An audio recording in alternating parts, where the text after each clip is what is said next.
President Trump has made economic growth a priority, and Senator David Perdue, Republican of Georgia, has been a strong supporter of the president on this strategy, speaking with an authority really that's unique in Congress because he is the only former Fortune 500 CEO serving on the Hill.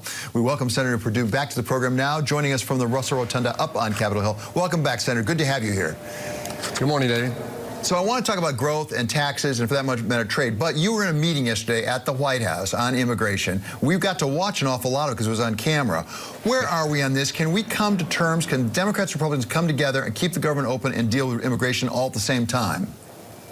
Well, keeping the government open is a separate issue, shouldn't be confused with the immigration issue. But yesterday, I was part of that meeting in the White House as the world saw it. The president accomplished two things yesterday. He brought a very diverse group of people from Congress together to address this immigration issue. And we agreed on the scope, and the president brought a sense of urgency to a very complicated topic.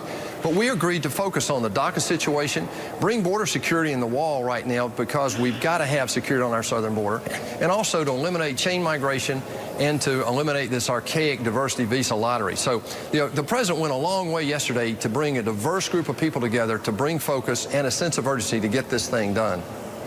And Senator, there seems to be widespread agreement. We heard Dick Durbin, actually, from the Democrat side yesterday saying, absolutely, we want security on our southern border. At the same time, in a broader sense, as a former CEO, you know economic growth is driven by productivity and increased numbers of workers. We have actually a declining workforce in terms of the number of people, our demographics. Don't we, in the longer term, as a matter of business, want to encourage immigration? Well, that's why this is such an important issue. It's not just a political or a social issue. It's an economic issue, David. Right now, the people who are determining future immigrants are current immigrants. And what that has done is brought in low-wage, low-skilled workers for the most part. And what we're recommending, actually, is a merit-based system that actually gives us an opportunity to choose who the future immigrants are going to be while being sensitive to the family structure. But what we've got right now is, I think, a confluence of interest, both on the Democratic side and the Republican side, to solve the DACA issue, bring security to our borders, and once and for all, solve the real causes of some of these problems that we have to deal with every 20 or 30 years.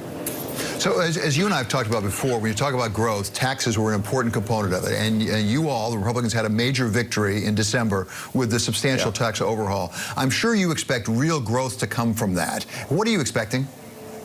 Well, we're already seeing growth, David. I mean, the president said job one in 2017 was growing the economy, and he focused on three things: the regulatory work, and we've reversed 860 rules and regulations last year. The second thing was energy. We opened ANWR, we did the Waters of the U.S., the Clean Power Plan, and the third thing was tax. And so the president accomplished all three of those facets that he deemed important to grow the economy. We've had 2 quarters of 3% growth. We're about to have a third, in my opinion. And now that we've got tax in play, we're going to see a continuation of that, I believe, in 2018. So the president's gone a long way to get us jump-started to growing this economy. But trade now is the next step that we've got to focus on to give us access to foreign markets to continue to grow our exports if we want to continue to see 3–4% GDP growth. Well, exactly, and that's what I'm hearing, certainly here in Washington, an increased concern about where we're headed with trade, and specifically NAFTA, because we have these negotiations that are coming up later this month. When you were a CEO of Dollar General, it was important for your business that there be trade across borders. How concerned are you right now that we may pull out of NAFTA? Well, of course, trade's important to our economy. We've been a country of traders since our inception, and the president knows that.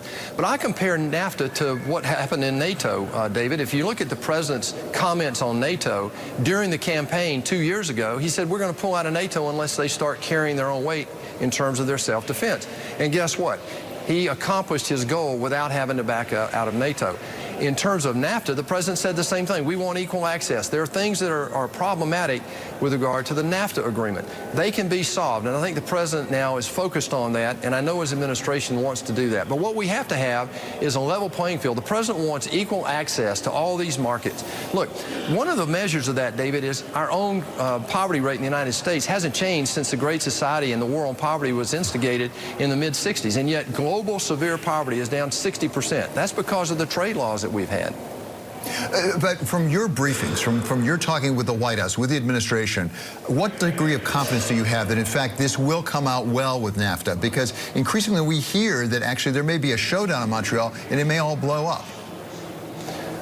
Well, that's possible. And I think the president, everybody needs to be aware, this president's willing to take the risk to stand up for American interests. That's all he's doing. I applaud that, frankly.